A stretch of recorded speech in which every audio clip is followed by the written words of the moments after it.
Friends and welcome back to my YouTube channel. आज हम cover करेंगे टॉपिक कार्बोहाइड्रेट्स। उसको हम नहीं सिर्फ कवर करेंगे बट इसमें इंपॉर्टेंट पॉइंट्स भी देखेंगे जो कि एंट्रेंस एग्जाम में ऑफनली पूछे जाते हैं।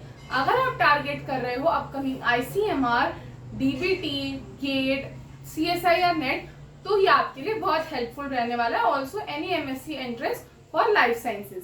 तो बात करते हैं अबाउट कार्बोहाइड्रेट्स। तो पहले ये बोला जाता था कि जो भी CnH2nOn इस फॉर्मूला को फॉलो करता है वो एक कार्बोहाइड्रेट है।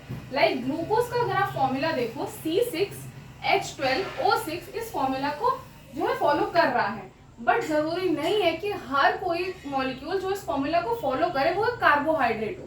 So the correct definition is कि दीज आर पॉलीहाइड्रोक्सी एल्डिहाइड्स और कीटोन्स। मतलब ये या तो एल्डिहाइड है या कीटोन्स है जिसमें मल्टीपल OH ग्रुप है, हाइड्रोक्सिल ग्रुप है। जैसे कि एल्डिहाइडिक शुगर का एग्जांपल है ग्लूकोज और कीटोनिक शुगर का एग्जांपल है फ्रुक्टोज। सेकंड पॉइंट है कि शुगर्स या तो अपने डी फॉर्म में होते हैं या एल फॉर्म में होते हैं। तो मोस्ट शुगर्स हमें डी फॉर्म में मिलती हैं। फ्रक्टोज एक ऐसी शुगर है जो कि एल फॉर्म में मिलेगी, नहीं तो मोस्टली सब डी फॉर्म में मिलते हैं। पॉइंट नंबर 3, आपने इस तरीके का स्ट्रक्चर देखा होगा। तो जो ओपन चेन स्ट्रक्चर है वो एमिल फिशर ने दिया था, इसे हम फिशर प्रोजेक्शंस भी कहते हैं। और यही स्ट्रक्चर जब साइक्लाइज हो जाता है तो इस स्ट्रक्चर को हावर्थ प्रोजेक्शन कहा जाता है। नेक्स्ट पॉइंट कि जो कार्बोहाइड्रेट्स होते हैं वो या तो 3 कार्बन, 4 कार्बन, 5 या 6 कार्बन कंपाउंड्स होते हैं।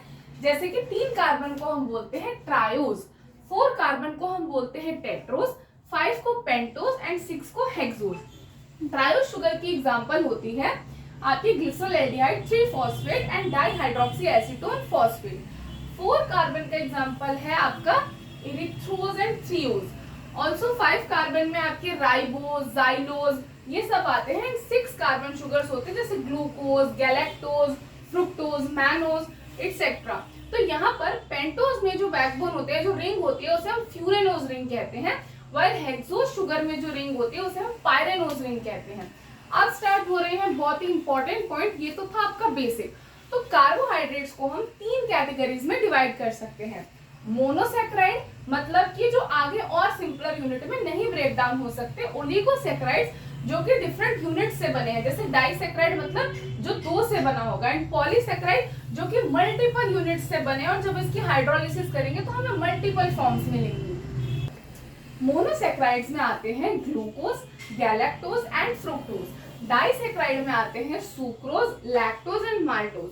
तो सुक्रोज जो कि हमारी टेबल शुगर होती है, जो नॉर्मली अपने घर में यूज करते हैं, it is composed of glucose and fructose.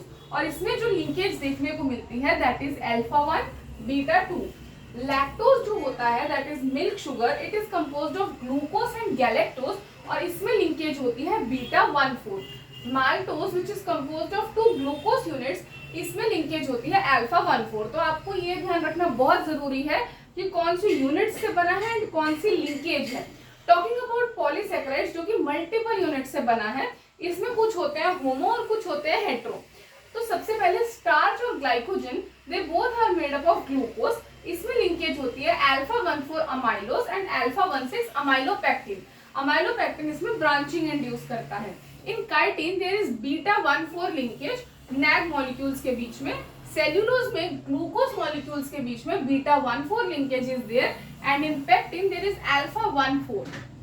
Talking about inulin, बहुत लोगों को नहीं पता होता कि अगर आपसे पूछ ले कि इनमें से कौन सा कार्बोहाइड्रेट है, this is not insulin. Insulin जो है वो एक पेप्टाइड है जिसमें आपने पढ़ा होगा A, B, C उसके यूनिट्स थे। इनुलिन जो है वो एक पॉलीमर है किसका, फ्रुक्टोज का, जिसमें बीटा 2,1 लिंकेज होती है। सो याद रखिएगा कि इनुलिन जो है that is a carbohydrate. Next point is कि there are certain sugars which are reducing in nature और कुछ नॉन रिड्यूसिंग होती है। तो आपने पढ़ा होगा कि हम कार्बोहाइड्रेट्स के लिए टेस्ट करते हैं, जैसे फेलिंग्स, बेनेडिक्ट्स, ये सब हम टेस्ट करते हैं। तो जो भी रिड्यूसिंग शुगर होगा वो Cu2+ आयंस को Cu+ में कन्वर्ट करने की एबिलिटी रखता है। मोस्टली सारी शुगर से रिड्यूसिंग है except for 2, and this is very important to remember that sucrose and trehalose जो 2 शुगर्स होती हैं ये हमें इंसेक्ट में मिलती है और ये हमारी टेबल शुगर है। ये दोनों नॉन रिड्यूसिंग इन नेचर हैं। तो अब हम बात करेंगे अबाउट इनैंशियोमर्स एंड डायस्टीरियोमर्स। तो non super imposable mirror images जो होती हैं उनको हम कहते हैं इनैंशोमर्स। जैसे कि आप देख सकते हो, अगर ये हैंड्स हैं so these are non super impossible, लेकिन ये एक दूसरे की मिरर इमेज है। तो ऐसे ही इनैंशोमर्स होते हैं, जैसे कि डी और एल शुगर। जैसे जब हमारा हाइड्रोक्सिल ग्रुप जो लास्ट वाला है that is towards the right hand side, this is D, जबकि एल क्या है कि लेफ्ट हैंड साइड है। बट डायस्टीरियोमर्स क्या होते हैं, non super imposable and non mirror images, these are not mirror images. तो यहाँ पर इसकी दो कैटेगरीज है, एपीमर्स या anomers, and this is very important. Epimers क्या होते हैं, जो सिर्फ एक सिंगल पोजीशन पे डिफर करते हैं। जैसे अगर मैं बात करूं with reference to glucose, glucose का जो C2 एपीमर है, मतलब सिर्फ सेकंड पोजीशन पे वेरी करेगा, वो होता है मैनोज, एंड C4 पे वेरी करने वाला इज गैलेक्टोज।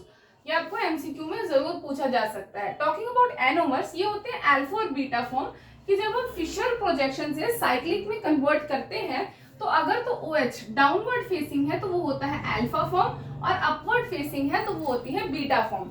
नेक्स्ट इज कि अगर हमें स्टीरियो आइसोमर्स का नंबर निकालना है सो द फॉर्मूला इज 2 की power n। Like in case of glucose, n मतलब है कायरल सेंटर्स, तो यहाँ पर ग्लूकोज में 4 कायरल सेंटर्स हैं, जिसकी वजह से इसके 16 आइसोमर्स हैं। And in fructose there are 3 chiral centres, therefore 2 की पावर 3 मतलब कि 8 इसके स्टीरियो आइसोमर्स हैं। अब एक फिनोमिना होता है जो ग्लूकोज में ऑब्जर्व किया जाता है, दैट इज म्यूटा रोटेशन।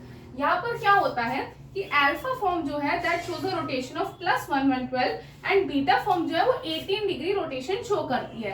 पर अगर हम इन दोनों फॉर्म्स को कुछ टाइम के लिए एक साथ छोड़ दे तो we will see that the overall rotation will be +52। So this is the phenomena of muta rotation in case of glucose. I hope कि आपको ये वीडियो अच्छा लगा होगा। ऑल्सो मैं आपको टेलीग्राम चैनल का लिंक जो है नीचे डिस्क्रिप्शन में दे रही हूँ, आप वहां पर ज्वाइन कर सकते हैं for any life sciences updates. And I hope this video was helpful for you. Do like and subscribe to my channel, and if you have any query या फिर किसी टॉपिक पे आपको वीडियो चाहिए so do comment. Thank you very much.